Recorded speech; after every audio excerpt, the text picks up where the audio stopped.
Comment savoir davantage? Alors aujourd'hui, j'aimerais te parler d'apprentissage. En effet, chaque jour, on réalise qu'on n'est pas assez bon par rapport à la hauteur que l'on veut être. Peut-être que ce n'est pas le cas pour toi, mais de la plupart des cas, pour moi, c'est tout le temps mon cas. Quand je me compare à des personnes incroyablement exceptionnelles, eh bien je me dis, oh là là, j'ai tellement de choses et tellement d'améliorations à faire. Et si tu penses que ce n'est pas le cas, tu ne dois pas t'améliorer, c'est peut-être parce que tu t'entoures de mauvaises personnes.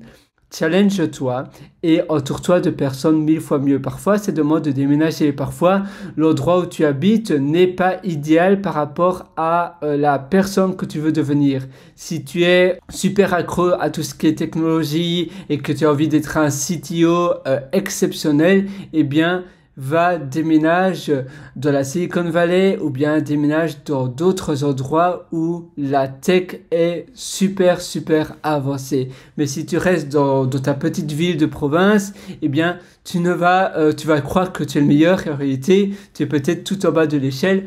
Une fois que tu vas te comparer aux personnes de la Silicon Valley ou bien de New York ou dans d'autres villes où les personnes sont par moyenne dans le domaine de la tech incroyablement avancé, tu vas voir la différence. Et ça peut être la même chose si tu es un docteur ou bien si tu es un psychologue, si tu es un chanteur, va dans l'endroit où les meilleurs, le top du top, le best du best se trouve, la crème de la crème. C'est la même chose si tu es un acteur, eh bien, à nouveau, si tu restes dans ton petit pays, confort, c'est bien, tu restes dans ta zone de confort, mais si tu veux devenir meilleur, tu dois te challenger et donc tu dois étendre ta zone de confort et pour faire cela, pour réaliser cela, tu devras aller par exemple à Hollywood ou à des endroits similaires où tu as la plus grande concentration, la plus grande densité d'acteurs incroyablement talentueux.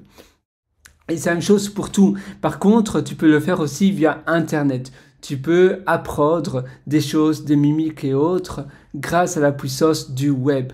En regardant des documentaires, en achetant des livres audio, etc. Tu vas pouvoir te comparer, voir, tiens, comment je peux être cette personne-là, qu'est-ce que je peux imiter, qu'est-ce que je peux copier pour devenir comme cette personne-là. Parce qu'en effet, moi aussi, j'aimerais être tout aussi talentueux. Qu'est-ce qui me manque? Quels sont les mauvais réflexes? Peut-être que j'ai pris l'habitude, les mauvaises habitudes. Qu'est-ce que je devrais faire au moins 10 minutes par jour pour tendre petit à petit vers la personne, le modèle idéal que je veux devenir. Voilà, j'espère que ça va t'aider, du moins pour te challenger, et n'écoute pas simplement cette session, applique les règles. Donc dès aujourd'hui, sinon tu ne sais pas si ça fonctionne ou pas, dès aujourd'hui tu vas appliquer. Tu vas peut-être, si tu n'es pas dans le bon endroit, tu vas déjà aller sur Internet, suivre des chaînes YouTube et autres similaires, tu vas voir des documentaires et tu vas toujours, à chaque fois que tu regardes ces documentaires par rapport à ton domaine d'activité, tu vas te comparer. Si tu es dans la programmation, c'est à nouveau des cours, des personnes qui font des conférences en programmation, et tu vas te comparer, te dire, tiens, comment ça se fait que cette personne-là sait faire cette chose-là, de cette manière-là, à cette rapidité-là, et pas moi? Comment il réfléchit différemment? Qu'est-ce que je pourrais faire pour m'améliorer dans le domaine où, en ce moment, eh bien, c'est pas vraiment mon point fort? Peut-être que je dois m'exercer, peut-être que je dois faire un quart d'heure tous les jours de screencast mon écran. Donc tu partages ton écran, tu filmes ton écran en programmant. Et ainsi tu ne pourras pas regarder des sources, faire des sources de tutoriels, faire du copier-coller et autres. Non, parce que ça te forcera à challenger ton cerveau, ta mémoire pour devenir meilleur.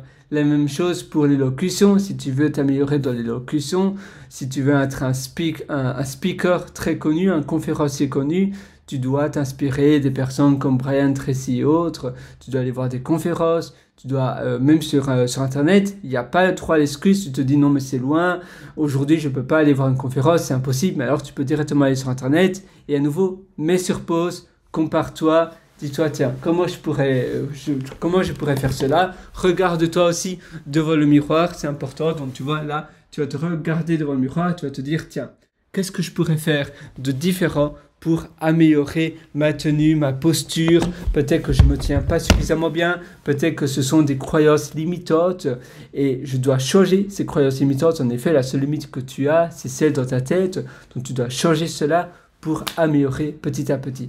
Moi, je suis avec toi à 100% du fond du cœur. Si tu veux aller encore plus loin, tu peux me donner rendez-vous, me donner visite sur mon site pierrewriter.com, pierrewriter.com.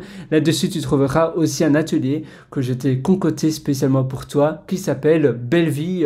Et donc, Belle Vie, ça se trouve sur pierrewriter.com. Tu trouveras sur le site un lien qui s'appelle Mes méthodologies et en cliquant sur ce lien, tu pourras acquérir l'atelier Belle Vie. Je te souhaite une excellente vie sur ce. Ciao!